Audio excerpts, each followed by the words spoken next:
La síndrome de Rett és una malaltia molt poc coneguda, però afecta unes 2.000 nenes espanyoles. És una patologia neurològica que causa grans discapacitats. Ara la mare d'una malalta de Rett ha publicat un llibre explicant les seves vivències.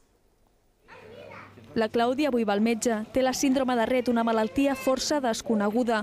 Tant que els diners per investigar-la són limitats, però és la segona malaltia mental que afecta més nenes, perquè els nens no arriben a sobreviure.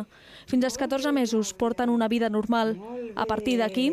La que havia caminat, moltes d'elles deixen de caminar, i el més important, deixen d'utilitzar les mans, comencen a fer moviments repetitius, de fregar-se les mans, el creixement del perímetre del cap també s'estaciona. L'Hospital Sant Joan de Déu tracta unes 80 nenes amb la síndrome de Rett, però necessiten subvencions per continuar les investigacions.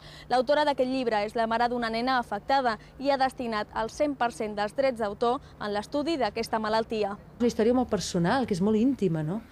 Però que valia prou la pena posar-la, publicar-la, explicar-la, donar-la a conèixer, per ajudar aquests nens i perquè es fes la investigació, no?